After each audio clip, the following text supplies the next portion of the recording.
மாண்புமிகு முதலமைச்சர் அவர்கள் இப்போது உரையாற்றுவார்கள்.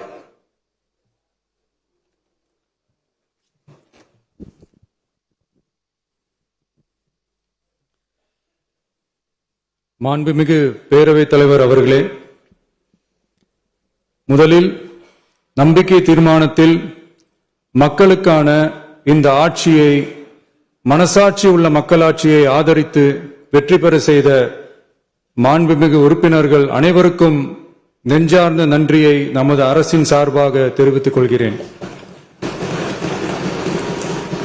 நடைபெற்று முடிந்த சட்டமன்ற தேர்தலில் எந்த அணியும் இல்லாமல் தனி அணியாக, தனி சிறப்புமிக்க அணியாக, மக்கள் அணியாக, மக்களை விரும்பும் அணியாக, மக்கள் விரும்பும் அணியாக களம் காண்டோம்.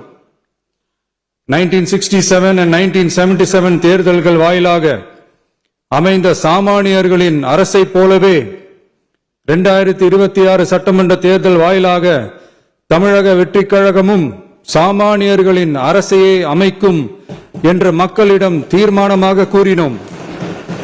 மக்களும் நம் மீது நம்பிக்கை வைத்து தீர்மானமாக வாக்களித்தனர்.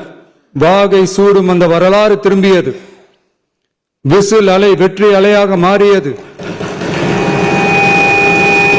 ஒரு விரல் புரட்சி விசில் புரட்சியானது. 208 வாக்குகளை மக்கள் தந்தனர். தமிழக வெற்றிக் கழகத்தை தனி பெரும் கட்சியாக சட்டமன்றத்திற்கு அனுப்பி வைத்தனர்.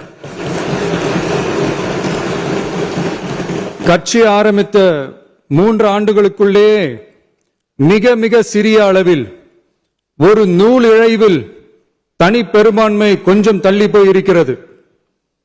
அதனால் இந்த அரசை சிறுபான்மை அரசு போல யாரும் நினைத்தால் அதிலும் எங்களுக்கு மகிழ்ச்சியே.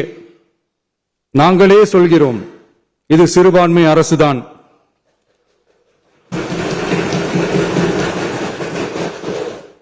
சிறுபான்மை மக்களுக்கான பாதுகாப்பை உண்மையாக நிலைநாட்டும் அரசுதான். அது மட்டுமல்ல, பெண்கள், குழந்தைகள், முதியோர்கள், இளைஞர்கள், அரசு ஊழியர்கள், ஆசிரியர்கள் மற்றும் உழைக்கும் வர்க்கத்தினர் என அனைத்து மக்களுக்குமாக அமைந்த அரசுதான் இந்த அரசு. அந்த நம்பிக்கை அனைவருக்கும் ஏற்பட்டதால் தான் இந்த நம்பிக்கை தீர்மானத்தில் அது நிரூபிக்கப்பட்டிருக்கிறது. இந்த நேரத்தில் இந்த மாமன்றத்தில் நமது அரசு சார்பாக சில உத்தரவாதங்களை நான் தர வேண்டும் என்று விரும்புகிறேன். தமிழக வெற்றிக் கழகத்தின் கொள்கை தலைவர்களான தந்தை பெரியார், பெருந்தலைவர் காமராஜர், அண்ணல் அம்பேத்கர், வீரமங்க வேலு நாச்சியார், மக்கள் சேவகர் அஞ்சலை அம்மாள் ஆகியோரின் வழிகாட்டுதலுடன் இந்த மக்கள் அரசு மனசாட்சி உள்ள மக்களாட்சியை தரும் என்று உறுதி அளிக்கிறேன். சமூக நீதி, சமநீதி, சம வாய்ப்புடன், உண்மையான உறுதியான ஜனநாயகத்துடன், மதச்சார்பற்ற சமூக நீதி கொள்கைகளுடன் இந்த அரசு நடக்கும். அதில் சிறிதும் மாற்றமில்லை. நம்முடைய இந்த ஆழமான நம்பிக்கையை மனதார நம்பி வாக்களித்த அனைத்து இயக்கங்களின் தலைவர்களுக்கும், அந்த இயக்கங்களை சேர்ந்த மாண்புமிகு உறுப்பினர்களுக்கும் மீண்டும் நன்றியை தெரிவித்துக் கொள்கிறேன்.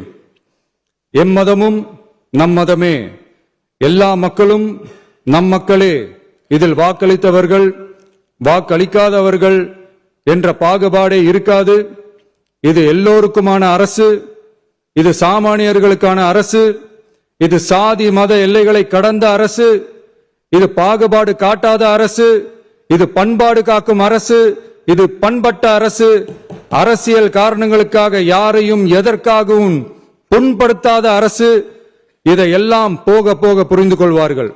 எனவே துள்ளி எழுந்து பதில் சொல்வதை விட எதிலும் துணிச்சலுடன் செயலாற்றி வெற்றி பெறும் அரசு இது. பதவிக்காக, அதிகாரத்துக்காக அமைந்த அரசு அல்ல. நம்பிய மக்களுக்கு நன்றி கடன் செலுத்துவதற்காக அமைந்த அரசு. அதிகாரம் காட்டி மிரட்டும் அரசு அல்ல, அனைவரையும் அரவணைக்கும் அரசு. எவர் மீதும் வெறுப்பு காட்டும் அரசு அல்ல, எல்லோரையும் விரும்பும் அரசு.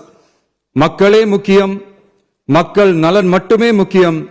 அதுவே எங்கள் ஒரே நிலைப்பாடு. எனவே மனசாட்சி உள்ள மக்களாட்சிக்கு ஆதரவளித்த அனைவருக்கும் மீண்டும் என்னுடைய நன்றியை தெரிவித்துக் கொள்கிறேன்.